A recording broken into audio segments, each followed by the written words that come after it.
names. There's going to be XYZ Conservative. You can hiss if you like. And another person. Next to that another person, it will say independent. So the person in Portishead who was taking the time to go and vote will have that ballot paper. They'll be hovering over the paper where they're going to put their cross. Now, a lot of people, sadly, and I'm sure this applies to other political parties as well, will put their cross against the party name regardless of whether it's a donkey or a really good member of the community that's doing a brilliant job. What we want to address is the people who aren't voting for the donkey. But what they need to have is some recognition of your names. So when they go into that ballot box and they're faced with that choice, your name, whoever that may be from you, and hopefully it'll be several of you, people in Portishead know you. So how do you do that? How did I do it when I first got elected? Well, you need to start now is the important thing to do. You've got 2.5 years to prepare for this. And I think that, you probably think, well, how am I possibly going to get any recognition? But you're here tonight, you're amongst people who are like-minded and thinking the system in Portishead and North Somerset is wrong. So you're with 60 or 70 friends to start with. You're all members of other clubs, communities. So people already know you. Just make sure they know more about you than they know now. You're in sports clubs, you're in church groups, you're in community groups. Just get your name known. So when those people go to the ballot, you're much more aware. Get your name in the paper. Write letters to the newspapers. It's not difficult to do this. Even hold public meetings. When you get yourself organised, hold some public meetings. That's what I did. And some people will come along. Look at a brilliant turnout we've got tonight. I'm absolutely amazed. People will come along and listen to what your ideas are. So you've got to think about all the time, when somebody's in that ballot box in May 2019, what's going to make them put the cross against your name?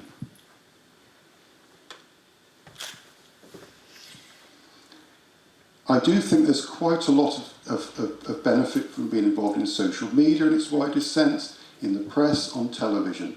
If there are campaigns of things which you think are wrong in Portishead, like the golf course, for example, like Old Mill Road, like the nature reserve, I see people here who've all been involved with those events. Get your name out there and get your name and get people in Portishead thinking you're identified with that. And that's part of the journey to make.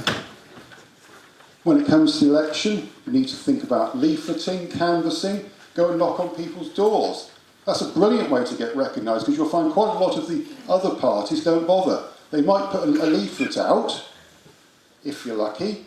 They certainly won't go knock on the door. I mean, don't underestimate the fact that somebody's seeing you at the door, saying about what you're going to do for Portishead and the wider community, how that important. You've got off your backside, you've gone out, and you've done it. Don't underestimate the importance of that. So use the next 2.5 years wisely. So when you... Can you draw to an end? I'm on to my last page. And I write really big. So I think, what can you achieve? So when you've done this and you get elected, what can you achieve? Well, some of the things that we've done in Pill, I would say I've taken quite a lead role, but I'm not the only person that's done these things, is we've started a Children and Young People's Partnership to make sure our youth club continued. We're now working on a community land trust to get some affordable housing built in the village. We set up a food bank. We set up a community cafe. We've worked to make sure the green spaces in our villages are still there and preserved. And I'm constantly working with residents, answering their queries. I'm keeping in touch with the press. If you go on Facebook, you'll see I'm on Facebook all the time. I was on Radio Bristol last week. I've got a letter in the North Somerset Times this week. People need to know that you're doing something for your job. So I don't think any of this is difficult. I didn't have to be taught. I've just learned this as I've gone along. All of you, I'm sure, can do this as well. And why would you do it? To make this wonderful town get the representation it deserves. Thank you.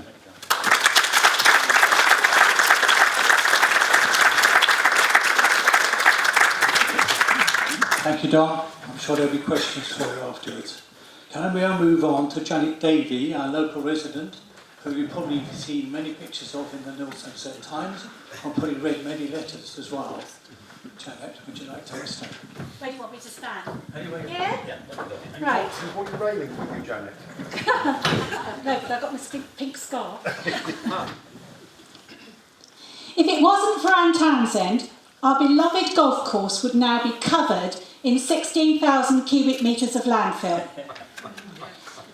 This wonderful space, bought from Bristol City Council in 1984 for the covenanted purpose of public open space and for no other purpose whatsoever, was leased out by North Somerset Council for £5,000 per year to become a public golf course with access only for those who paid to play. The only person who seemed to know anything about the existence in the plans of all this landfill was Anne Townsend. No one else had read the plans. Our councillors, elected to protect the interests of the electorate, simply did as they were told by head office at North Somerset Council and nodded it through. The planning committee, led by our two district councillors, Pasley and Baker, gave the project planning permission in February 2015. Anne's official complaint, later followed by two reports from two experts, meant that permission has been held up until certain conditions are met. Her actions could well have prevented our very own avalanche, with destruction of the site of scientific special scientific interest even, on the cliff beneath the course and walkers being swept off the adjacent coastal path. Our fight now is to protect the land in perpetuity. The strongest protection, town green status, failed on a technicality, and our town council refused to commit the money to take it further. We are at present going for 2 rights of way on the land to protect the interests of the approximately 100 people who walk there daily, as against the couple of people who play golf every week. We have no help whatsoever from our town council for something we are only doing for the benefit of residents of Portishead. Indeed, the district ward councillor David Jolly has openly opposed us, and the other relevant councillor, Felicity Baker, doesn't even open her emails. We have had lots of help along the way. Thank you. You know who you are. But special mention for Mark Howson for his geological report. But if any of you have a few hours to spare for the rights of way preparation, please approach us at the end of the meeting. DEFRA has ordered the council to make the decision this time next year, so we need all the help we can get. Details from Anne or me. Other issues should be raised tonight. Firstly, the skate park is not my story to tell. Sufficient to say that it was sabotaged by a few people, some of whom were councillors, for their own ends. It is a fight to keep it on the agenda, even though this present town council promised that it would be their priority this year, or one of them. If we haven't got room for a skate park, we certainly have no room for more houses. There's a great shortage of suitable play equipment generally in the town, and local representatives are seldom consulted. The councils make the decisions without consulting the residents, causing huge anger and frustration. Secondly, our town council has been strangely silent on the subject of Old Mill Road. Businesses have been introduced and have evolved through consumer demand, well used and providing much needed employment. They will disappear in a couple of years because neither of the councils cares enough about Portishead to stand up to developers and do their job, which is to represent the electorate and look after their interests. Just one of the businesses, used by me, Dogs Stay Out, with a 600 customer base, enables people to leave their dogs in a safe environment whilst they work. The knock-on effect is that the pet shops and groomers are well used locally, providing further employment, and people and pets get much needed exercise. There is simply nowhere else to put these businesses. All the other land has been sold for housing. Serbert Road, earmarked for business use, was abandoned to housing. I was at the town council meeting where the decision was made for change of use to housing. The attitude was, it's going to happen anyway, so why bother to protest? We have a district council where councillors are in thrall to just one man and his unique view of things. Decisions about the whole of North Somerset are made by him, and it seems that the majority toe the party line to the detriment of those they represent. Some individual councillors are kept in line by the promise of financially rewarding positions. Self-interest rules. Our town council are made up of the same political party who do as they're told. Austerity rules.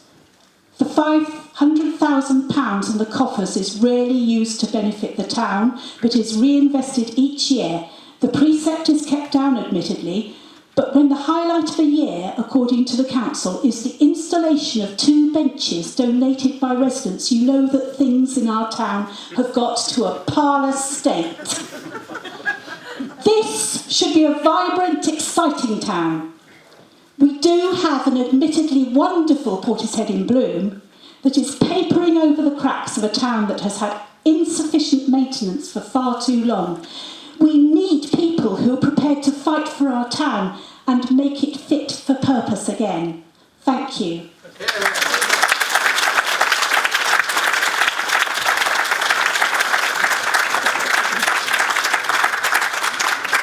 Thank you, Janet, and thank you for sticking for your 5 minutes and the long-running saga. Right, I would now like to welcome to us Clare Hunt, who is the Vice Chair of our Nailsea Town Council from over the hills over that way, and she's going to talk now about her experience as a councillor.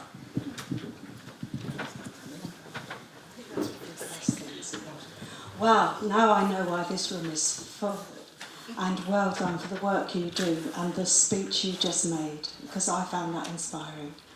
And you've had some very good advice from Don, so I'm not going to give you any.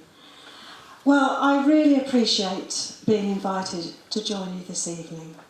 I feel it's a privilege, actually, to be amongst people who care enough about their communities to realise that change is necessary. And even more when discussions about how best to bring about change may involve listening to those with different views to themselves. I wasn't sure exactly what was required of me tonight because I have no authority to speak on behalf of Nailsea Town Council. Despite either being its chair or vice chair for nearly 7 years, I'm just 1/20th equal member of it. So everything I say tonight represents no one but myself. I could simply list all the things I've achieved as an independent councillor, but realise that the body of the council in fact did all the work. I may have put forward some of the arguments or expressed a few ideas, but it was quite rightly as the outcome of debate in the public arena that all decisions were made and actions taken. So let's take a step back from here, and if, like me, you have worries that democracy is facing difficult times, let's try and understand what may be the cause and how at present the so-called political establishment appears pretty unpopular. Firstly, I would like to make it clear I do not write independent on my papers when I stand for election. I accept the point that was made in the North Somerset Times a few weeks ago. Most councillors do have allegiances and interests elsewhere. I certainly do, and if relevant, they should be declared. Instead, I choose to write working for the improvement of Nailsea on my ballot papers. And I find these words a useful reminder of my objective, and whatever decision faces me, I try and decide, does it fulfil that criteria? So, why are political parties often averse to their members standing separately from the political party to which they belong? After all, it seems to me that decisions made at a local level have so little to do with party politics. Presumably, they want to control how any councillor may vote. In fact, at its worst, this will result in the decisions of the council not being made in an open democratic public meeting, but in a closed session where even those unrelated and unelected to the council may have a say in what will be decided. Debate is stifled and all hope of progressive change may be lost. One reason to dislike the establishment. Also, we have all heard the saying, power corrupts, and absolute power corrupts absolutely. And this can happen all too easily if one political party is always elected. It seems to me very important that no one seeks office to further themselves, but only to improve the lives of those they represent. If any councillor takes on the role for the prestigious office, then there's another reason to dislike the establishment. It's hardly worth speaking to your local councillor about your view if answers come from a political party made in their interest rather than those they represent. So easily the democratic process fails in favour of autocracy. A third reason to dislike the political establishment. We need to trust those who make decisions on our behalf.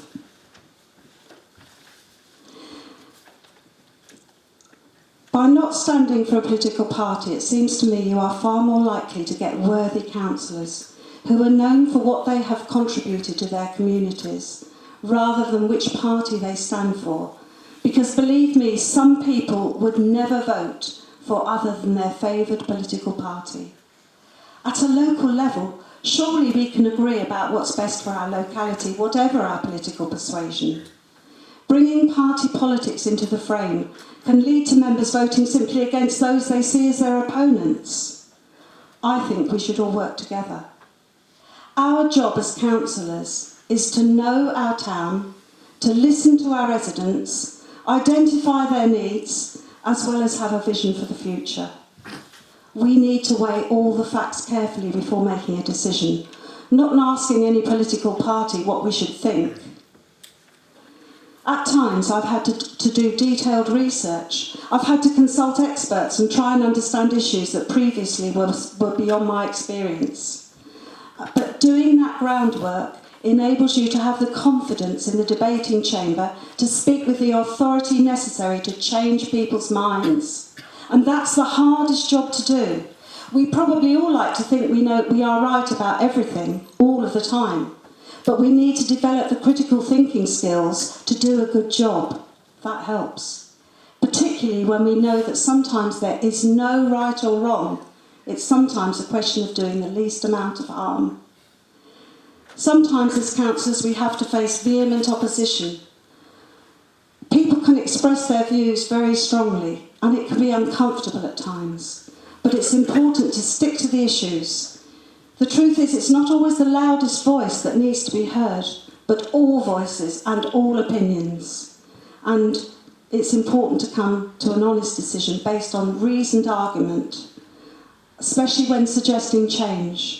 Because so often there is opposition to any change. I do the best I can in my role as a councillor for the town that I call home, and good luck as you all attempt to do the same in yours. Thank you.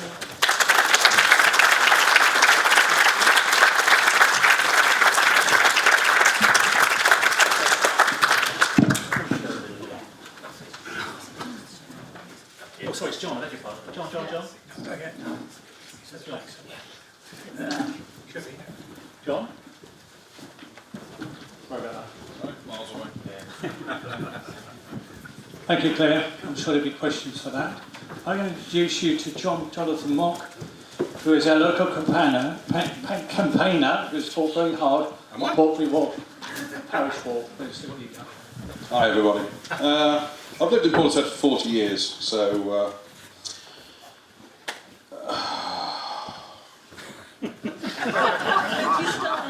last year I stood here at a town council meeting and spoke about the 1970s TV show Happy Days. Now there was an episode where the Fonz jumped over a pool of sharks on a motorbike, and it coined the phrase jumping the shark, which means when something has reached a new low, you are scraping the bottom of a barrel. Now, as I say, I lived in Portishead for 40 years, and I've often said to people that the day they start building on that little triangle of land between the Albion and Godano School, Portishead will have truly jumped the shark. And here we are. In fact, you know, here we are, another little patch of green that has gone in a town already overstuffed with development. I'm actually glad there aren't too many people here tonight wearing green, because if you stand still in Portishead for too long, they'll start to build on you. And in fact, I often drive down the Portbury Hundreds and see the sign that says, "Welcome to Portishead, a division of Persimmon Homes," or whatnot, other builders are available. Now, what's this got to do with local democracy, you may well ask? Well, the problem is our town council. Now, when I say our town council, it's not that we don't have some good councillors. We have some very good councillors. Some of them are independent, some of them are from mainstream parties. They fulfil their democratically elected remit of listening to the people and giving a voice to residents. They serve the people of Portishead. And then we have the others. People whose main contribution seems to be to keep a seat warm every month, when they can be bothered to turn up, or shuffle embarrassingly when members of the public have the temerity to stand up for their own community. Portishead Town Council is further stymied by having members who sit on North Somerset Council's executive. That branch of local government that is essentially there to make sure thy leader's will be done. Now, nature reserve. I know people think, oh God, no, he's going to talk about the nature reserve. It's context, okay? Back in 2015, when we suddenly had this out-of-the-blue announcement that the council were going to take over the nature reserve, yada, yada, yada, we needed our town council to take a stand. Now, here's the problem. The executive branch. It had been tasked with dealing with the Portbury Wharf issue. One of our councillors, Councillor David Pasley, was given the task of overseeing the report into the future of the reserve. Now, what followed was farcical, to say the least. And I'm not going to bore you with the whole sorry saga. But long story short, there were letters in the paper, there were front-page headlines demanding Ashton resign, there were public meetings, there were people raising the issue at town council meetings where Councillor Pasley was present, and yet, in 2016, in July 2016, after the infamous North Somerset Council scrutiny panel meeting, where residents, including myself, raised complaints, where the council had to take a revote because it didn't like the result of the first ballot, Yes. where Felicity Baker gave us all a lesson in lip reading. After all that had gone on, Councillor Pasley, to the press, said, "We have received very few complaints regarding the executive decision at North Somerset Council." We have received very few complaints. Now, I mean, there's spin and then there's spin, but to ignore all the criticism and concerns that were raised and to say, straight-faced to the press, that there had been few complaints, demonstrates somebody spinning so fast that they're generating their own gravitational field where facts can't break orbit.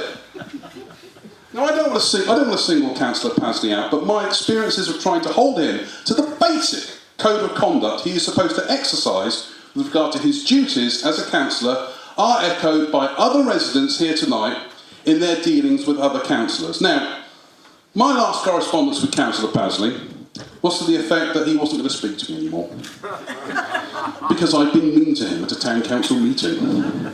Now, I checked the minutes, and at no stage was I ever rebuked by the clerk for saying anything that